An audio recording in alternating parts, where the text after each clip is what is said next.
morning, everybody. I'm Babz Rawls-Ivy, and guess who's with me today? Hey, Nathalie Bonafé. Bonjour. Bonjour, Babz. Comment ça va? Oh, so nice to see you. It's so nice to see you. So I talked about you for the last 15 minutes, right? You did? Oh my God. Yeah. I talked about you because I wanted to pull up your bio, and I did. I pulled it up because, and so what happens is, because the show is from 9 to 11. When I have two different guests or we break the show up into two different spots. So we end one show so that we can dedicate this show to its own segment. That way, when you look for it, you don't have to listen to all the first hour. You don't have to sift through the first hour to get to the second hour. So anyway, so Nathalie Bonafé is the owner of A Gentler Parting LLC, an educational consulting company in New Haven. Her practice focuses on educating and supporting individuals who wish to age optimally, feel empowered, lead a self-determined life on their own terms. She advocates for personal choices and autonomy.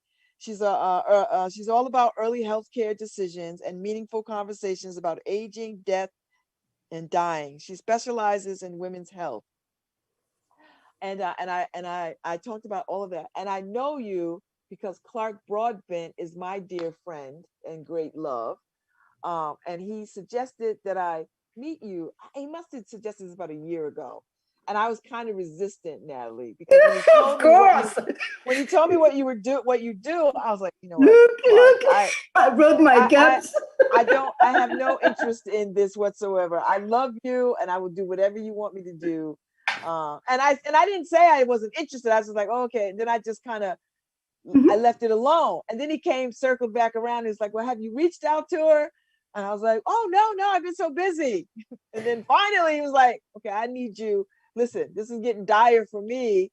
I'm getting to the place where I need to put all things in place. And I really would like you to meet her because, I love you. I love her. And she's helping me do this thing and da-da-da. So I want you to be a part of it. I was like, okay. So then here we are. So hello. Hello. And what a beautiful day to meet because it's so sunny. Look, I have the Quinnipiac River behind me. I see. That's nice. I can't wait to get outside. I haven't been outside yet. So I can't wait to get outside. No. So listen, like a lot of people, when you say death doula, that conjures up Grim Reaper to me. So that's why I don't use that much anymore. I kind of. So what do you use? What do you call it? Well, I'm still a doula. Yeah. I think the word doula is very much what I do. And it's so common, it's a common pattern between the birth doulas. I also do menopause doula and end of life doula. Basically, it's the same accompaniment of, using compassion and empathy to meet people in times of transition, whether it's at birth or, it's at other transitions. But not in a therapeutic way. We're not there to do anything medical. We're not there to use medication. We're not there to, tell them what to do, but we're there to make sure that they are respected and that they are well treated, that they get all the options that they're entitled to, and that they are not left alone. And we're there to fill the gaps. We're there to fill the gaps. And that's very much what, our aunts, our sisters, our grandmothers, our, nieces, our children, used to do for one another, for the community. It used to be. Doula is a Greek word, so this is not ancient Greek. So this is not a new concept. This is the old concept that we had to bring back because of the need, because everything is so medically oriented and right or wrong, black or white, that we brought this back. So I do use the word doula because I think people are more accustomed with it now. And I use the word transition more. Okay. I use the word end of life. I mean, end of life, obviously, I'm 53. I'm not at the beginning of my life. I'm right. So I'm further down the road. I'm 57, so I'm certainly not at the beginning of my life. We're Well, not on at the some beginning. levels, Doesn't mean at we some are levels, I am at the beginning of my life, a new stage of my life. So I would say that. exactly. And it's true for any stage. It's Hmm. true. And that's because there is so much fear around the word death. We're really missing out on the love. That's what I want to get to, That's Nathalie, really what we're missing out on, the love. because that's what And I want to get to. Because when I was telling people I was gonna have you on, people were like, "I'm not gonna listen. I don't want to. I don't." I know I've been hearing that for 4 years. So that's why We're I'm like, "What, so Babz, wait." delighted you've And then invited people me are to the like, table.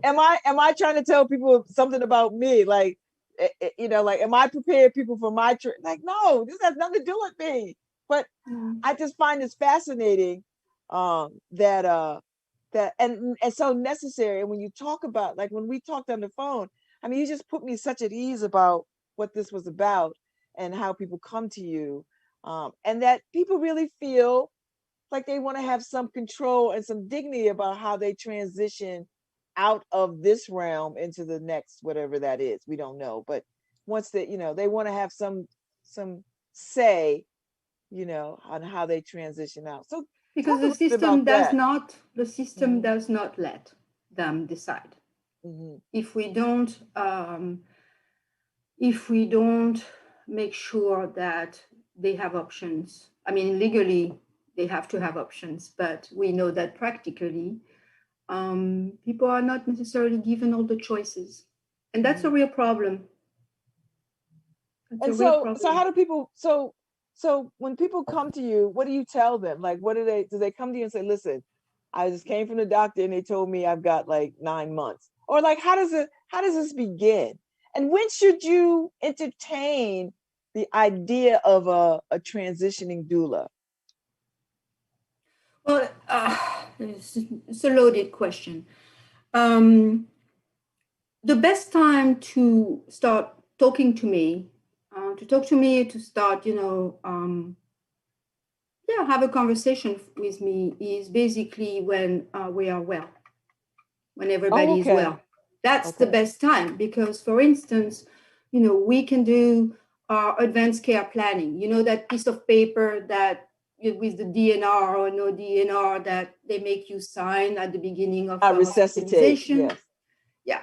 So this is a great legal document, except that, it came out in the 70s. It's called Advanced Directives. It came out in the 70s, so everybody should be familiar with it, except that it's not just a simple piece of paper when we say, hey, who is going to talk on my behalf in case something happens to me and I cannot talk for myself. Like I ride a motorcycle, right? So the motorcycle is warming up. Pretty soon I'll be on rides. If something happens to me, if I fall, somebody hits me, how do I want to be treated if I'm brought to the emergency room and if it's not just a broken leg? Hmm. So the thing is, like, we want to live, we want to um, do whatever we want to do, but we don't think about that. And then sometimes things happen. If we have it in place, we don't have to worry about it down the road. We know, and it does not make us die to plan for it. Like I had mine done just to give you an idea, but it's very interesting. Um, uh, why I'm talking about this is because that's where the problems are. When people get to be at the end of their lives, they don't have those documents, and that's when things happen. Hmm. Things get out of control. So I got mine done. I have to say I was 35. I was just freshly divorced from my first husband.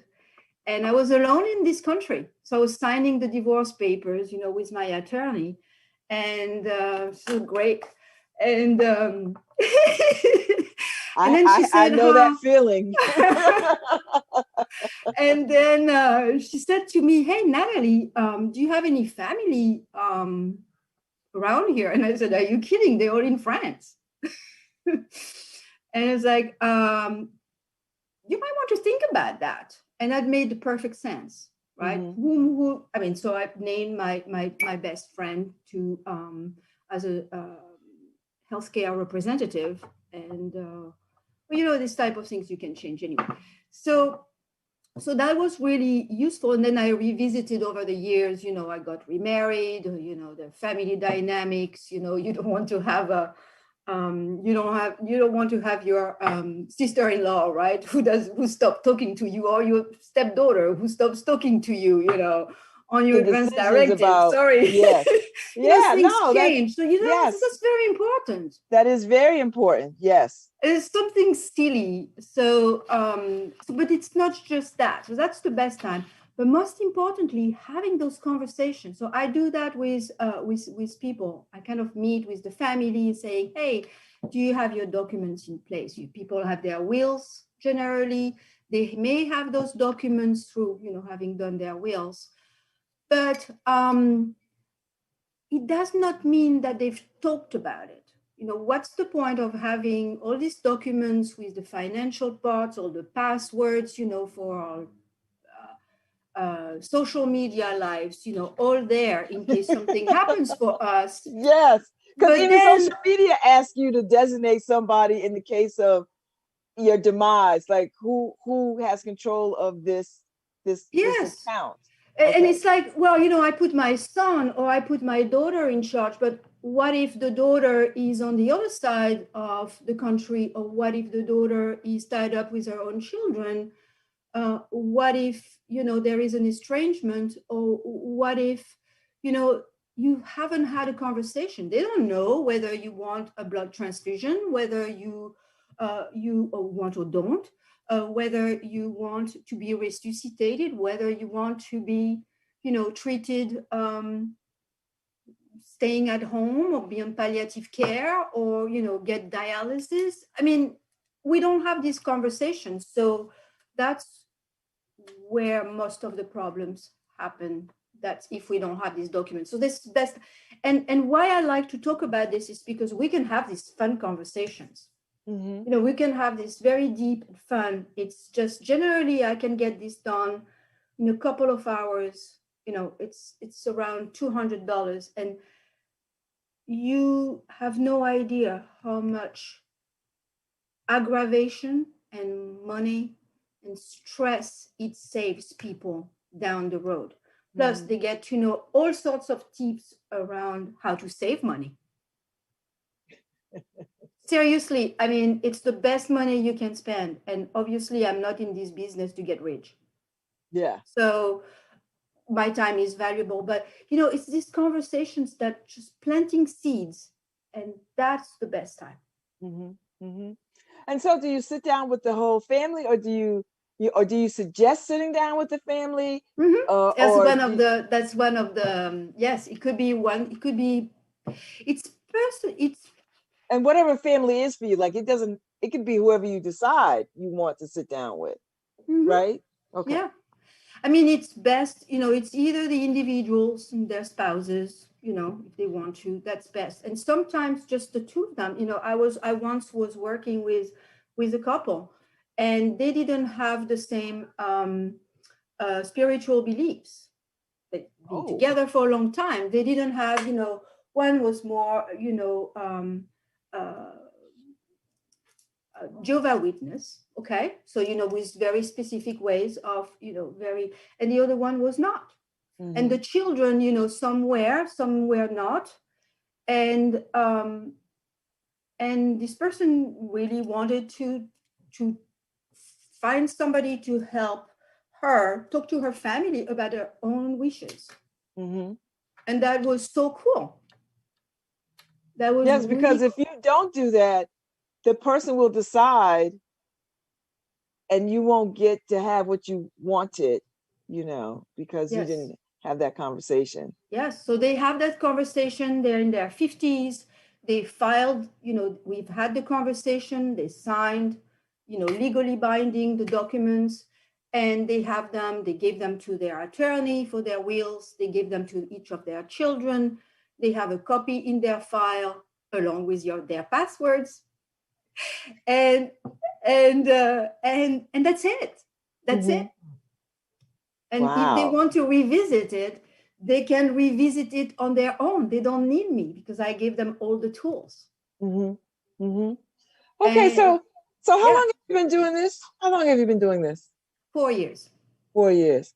And I read your bio in the other hour because your background is in biomedical kinds of stuff. Like you're a Biology. scientist. Like you're a hardcore scientist. You know, like I'm you're a kind, Doctor. I'm a kind scientist. That You're was the Doctor problem. I couldn't stay Bonafé. there. So all right. So does this mesh well with your scientific brain? Is this in concert with what your training and education has prepared you for? Yes. You know, I was recently talking to my ex-husband on my birthday. He gave me a call and he was like, "Oh my God, I Googled you." And he's in Canada. And he said, "I Googled you and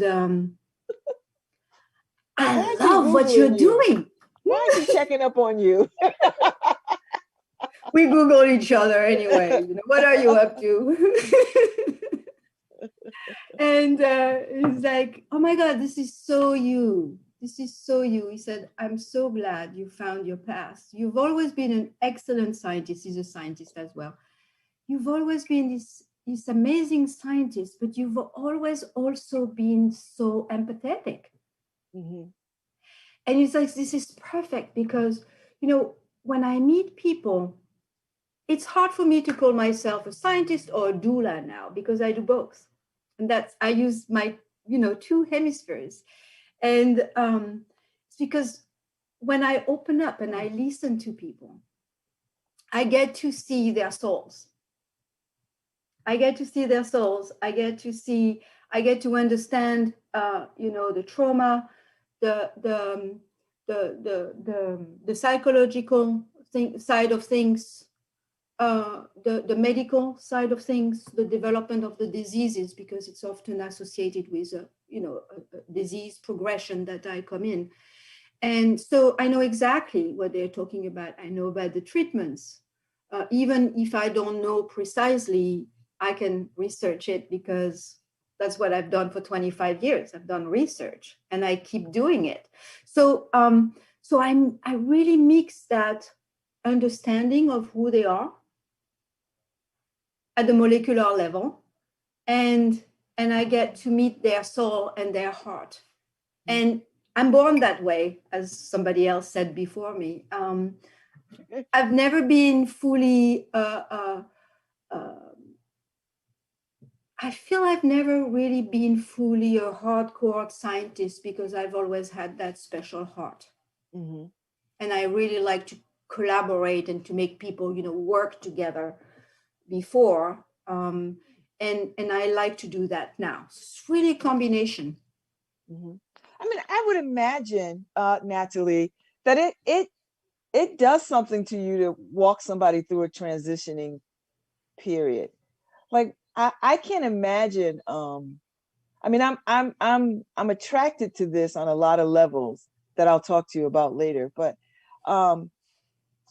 what is it like for you to sort of to walk somebody in this process from the very beginning to the very end? And to the after too.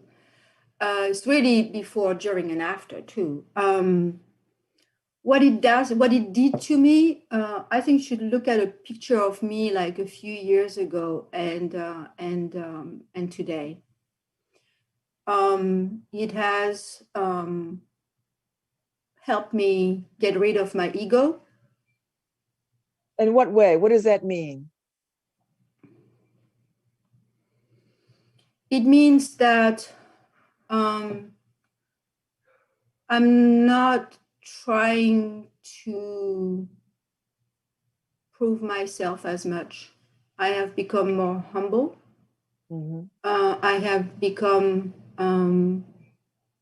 more flexible, more supple, more open, kinder, even. In your relationships, in your day-to-day life, in all Everywhere. like where Yeah. everywhere. This work, I have made peace with a lot of people in my family. Okay. So I have made peace with who I was. The fact that, I left France to establish myself here. I have great relationship with my family, my blood family. I was able to really work things out with my husband. After we had a few years ago, we had some difficulties, and we got back together after a stretch of, that could have led to divorce. But we made this work. I'm not. We're just two happy individuals sharing a life. Okay. And sharing that. I have, however, cleaned up some of the relationship. I've cleaned up some toxic and eliminated some toxicity from my life.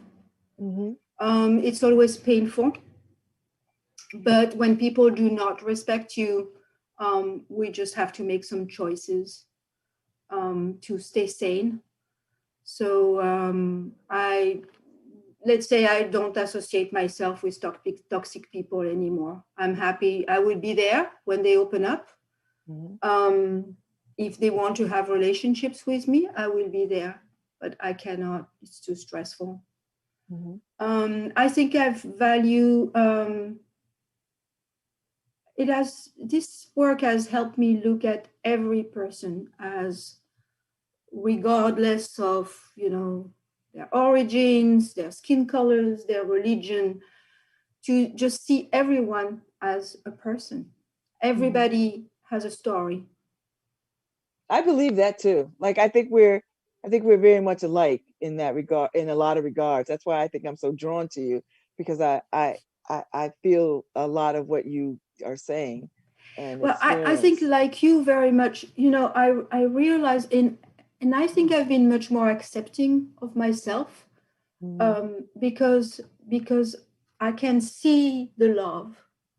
And once you see that love that comes up, once you give somebody attention, once you look at somebody in the eyes and you say, I'm here for you, you feel that trust and that vulnerability, and you want to be there. It's pure empathy. It's pure empathy. It's not sympathy. It's like, oh yeah. That's why I don't give advice. I would guide. It's an art and a science. And you, once you feel that, once you see that somebody can trust you like that, you hold it as being something very sacred. I agree. I so Very, agree. very, very sacred space. And I'm just a guide. And you will see there are so many of us are being drawn to this for very similar reasons. Yes, I feel the pull of it. I mean, I honestly do feel the pull of it, and I can probably trace it back to when I started feeling the pull of it, but just sort of kind of pushed it back. But I could feel the call of it to my But not spirit. So. everybody is being called to do that. That's Oh, I okay. know. But That's how I people know I'm being called. I feel it. I feel it. you feel it, and basically it changes you. But if you do it for the wrong reasons, if you do it to make money, for instance, or to really make just a business of it, it might not necessarily stick. So it's really, but at the same time, you learn to value your work. We know that caregiving is not valued in this country. Yes. No. Not too many places where it's valued, but some places better than others, I would imagine. So. Yes. And there is a real problem. And that's why I'm actually here, to talk about it. There is a problem in caregiving, people not being valued for working as caregivers, family members not being valued for caring for their loved ones. And there is a burnout. It's often women at midlife. Yes. And this is what also where I came across, becoming a caregiver, kind of menopause doula, to really lift us up, and the people can advocate for themselves and for their loved ones. Mm-hmm. Mm-hmm. So in doing this work, your life is enriched, that you live, I would imagine, a much more authentic life, because you are, I mean, you get to the heart of what matters in a very real way with folks. And that you can't help but not have that rub off in your own life. Like, you cannot live authentically and fully and joyfully when you're working with people who are transitioning out or over or beyond. Wherever they want to go. You see, wherever they think they're going. Yes. And I think, that's also why it's taking so long for me to, really being recognized in the community. But first, it's totally new. So a lot of people were a little bit shaken, very much like you say, the death, I don't want to talk about it. People were thinking, oh, she wants to replace me, which is absolutely not the case. I'm not there to replace any nursing home, any senior centers. I'm not there to replace medical staff, nurses, psychologists. We're just there to be in between, in a place where we don't have to fix. So I think, 4 years, I'm really starting to be invited to the table. I think people have noticed. And I think I needed that time to mature. I needed that time to reach, to become, I like it. You like the becoming. Yes, I get it. I get it. I hear what you're saying. Yes, I do. I hear what you're saying. It's, we talk about it, we see it on social media, but it's not until we try it ourselves that we can really understand. So I mean, you sent me the other day, end of life doulas help people die comfortably in a pandemic.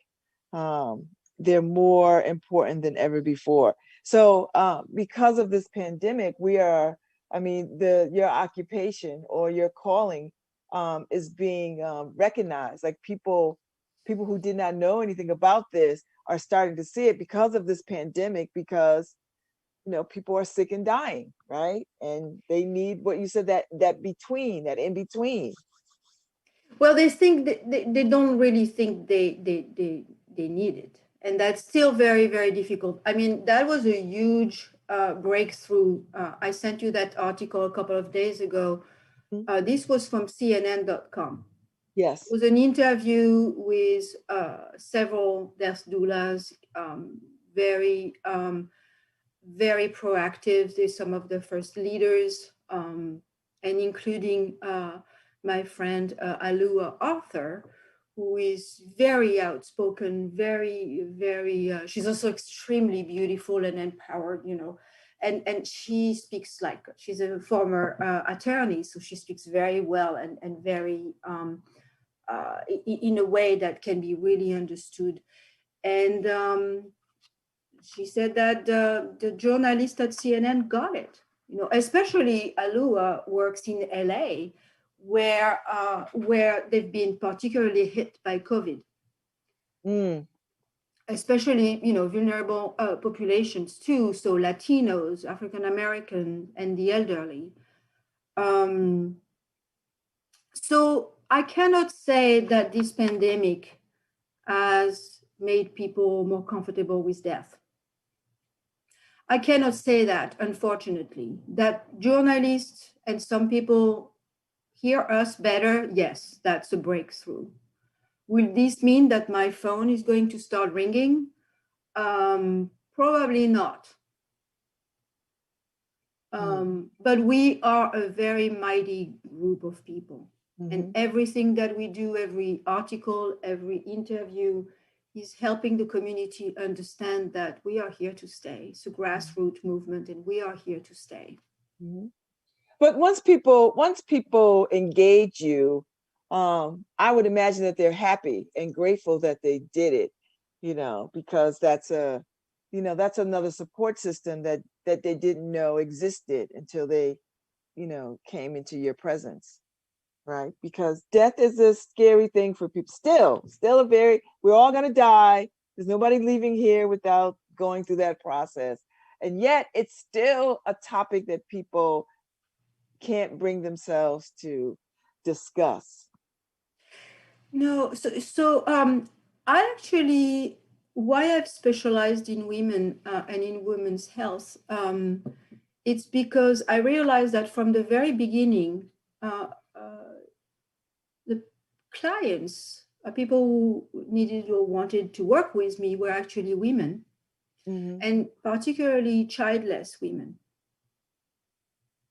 Childless women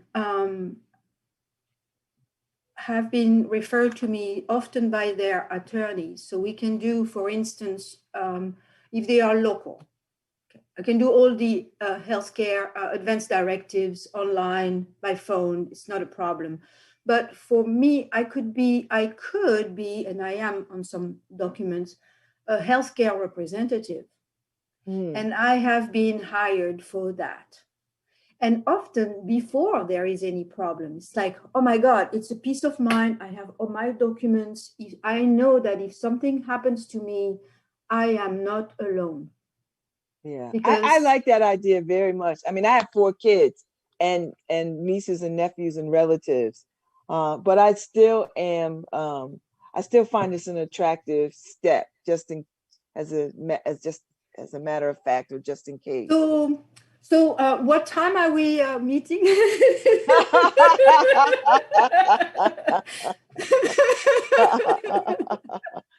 No, I think it's it's I have offered to do free workshops throughout the community, and I have to tell you, public libraries do not want to talk about it. Senior centers, I would do it in a second if people would tell me, hey, you want to give a talk? Do you want to give a workshop? I would do it. I will do it. I will do it for $1 per person, just as a matter of principle. You see what I mean? $1, $1. Or a carrot or lettuce. I would do it in a second. No, seriously, I can barter. It's fine. I believe you. So what I'd like to do, because I think I'd like this conversation very much, and we're running out of time, Nathalie. But I'd like to have you come back on, and let's start having a series of conversations. I mean, if you have the time and interest. Sure. Oh, I'd love a series of conversations. Like and we'll tell people, and then you can take a topic out of many topics just to unpack for that. Absolutely. Time. We could do a series.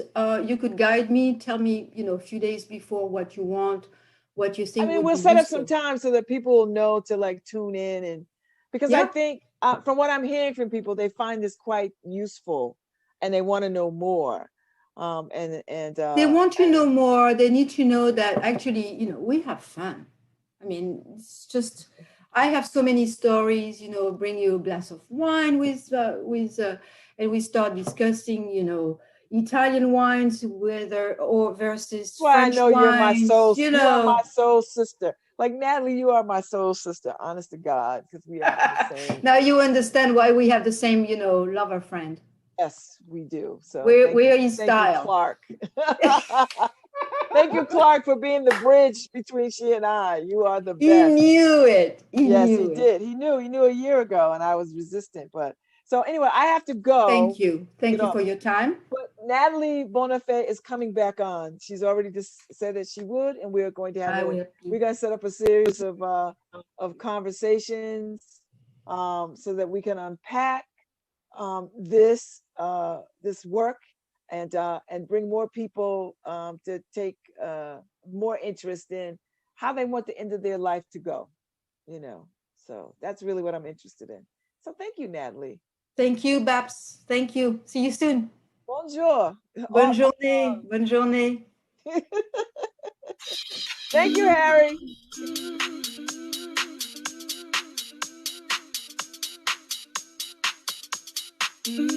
Hi, this is Babz Rawls-Ivy from New Haven, Connecticut, and you're listening to WNHHLP 103.5 FM, streaming live at newhavenindependent.org.